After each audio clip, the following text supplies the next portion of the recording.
Director Peter Jackson is here. While you may not have heard of his first two films, Bad Taste and Meet the Feebles, or even his 1994 Oscar-nominated Heavenly Creatures, you most certainly have heard about his latest. It is The Lord of the Rings, The Fellowship of the Ring. It has grossed over $700 million to date and has been nominated for 13 Academy Awards, including 3 for Jackson, Best Film, Best Director, and Best Adapted Screenplay. I am pleased to welcome Peter Jackson to this table for the first time. Welcome. Thank you. Thank you. And congratulations. Thank you very much. Thank you. Is this the movie you set out to make? Yeah, I mean, it's very interesting because this film that's playing in my head always gets modified because as you design the sets, you know, then the sets that we've designed replace the ones that I originally sort of imagined. And then as the actors come on board, their faces fit into the characters I imagined. And so my little internal movie is always changing and being updated so that it's you know, it always ends up better. Every time my film in my head gets changed, it's improving all the time because all these other people are coming on board and giving their input into it. And so, yeah, I mean, I'm incredibly proud of the film. You know, well, I mean, the reality is it's probably better than what I imagined because I imagined something at the beginning. I didn't imagine Ian McKellen playing Gandalf at the beginning, you know, and when he comes on board, wow, and Elijah Wood and all the other actors, so it's exciting.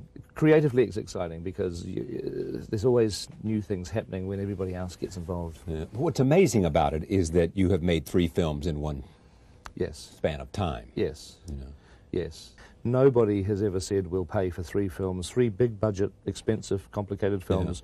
We'll shoot them all together before we release the first one because we don't even know if the first one's going to succeed or not at the box office. I mean, it's a hell of a risk. And a hell of a burden on, I mean, a hell of a weight for you to carry. Yeah, it has been. I mean, there hasn't been a single day while we were shooting that we didn't feel that weight. That you didn't feel the weight of, we've got a lot riding on this. Oh, the responsibility. I mean, the fate of the studio, to some degree, we were told was riding on these movies, that it would have disastrous consequences for the studio, for the company, if these films didn't work, or the first film didn't work, in actual fact. Well, there's... I mean, there's a lot of themes in Tolkien. Friendship. I mean, he was he was in the First World War. He was in the trenches. He went into World War I with his classmates, you know, his school chums. And by the end of World War I, only 2 of them were still alive. He saw men die. He saw friendship under fire. He understood what that was like, and Frodo and Sam's relationship is very much based on that. He said he was born 100 years too late, that he would have liked to have lived in England in a pre-industrial age in the early 1800s, before, in the middle of that century, the chimneys and the factories started sort of spreading across the landscape. And a lot of The Lord of the Rings is about that, the destruction of forests and the rise of metal and machines. He hated machines. He said that the most evil creation ever visited on this world was the internal combustion engine.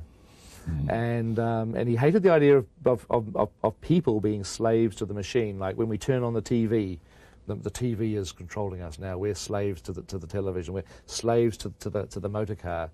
The ring in the movie, in the book, the ring is a symbol for the loss of free will. That the ring takes away your free will. He also, and obviously, it's relevant today, but it was written, you know, this book was largely written in the 1940s. One of the strong themes, you know, everyone talks about the good versus evil, which is kind of true, but in particular, a strong theme of The Lord of the Rings is that if you turn your back on the lessons of the past, if you ignore what's gone before you, and he's obviously probably talking about post-World War I Germany, and what happened during the 30s. If you turn your back, if you ignore what is happening, and you don't learn from the lessons of the past, you know, you will suffer. When you're in any movie, you are basically you have a feeling once you start shooting. It's the shooting of the movie, the thing, and obviously that's when the actors are involved. You are you're on a train you can't get off because the machine starts rolling. You know, upwards of $1 million a day is being spent by this huge organisation. And it often feels, it's not only just like you're on a train you can't get off. It feels like you're running in front of the train, laying the rails down. There's the things coming up behind you, and It creates a very exciting, adrenaline-pumping kind of creative time when you wake up in the morning at the end of this day. You've got to shoot this part of the movie. You're not going to get any other time to do it because it's got to be done today. And often in our case, at the end of the day, we were all getting in buses and driving to a completely different location, so we didn't even have a possibility of coming back tomorrow to finish it. So you just go there and you want to make the best film you can, and it's just creative energy that happens. Answering Tolkien's question about himself, what period of history would you prefer to have lived in? Well, I'm reasonably comfortable with today, actually. Because you live in New Zealand, or? Well, and I like TVs and things. I don't really, and the internal combustion engine's okay. And cell phones. And cell phones are okay, and movie cameras and cinemas. I mean, I love the movies, so I guess I would find it hard to imagine a world without movies, to be completely honest. What is that about? Oh, it's escapism, as I say. It's just about storytelling too.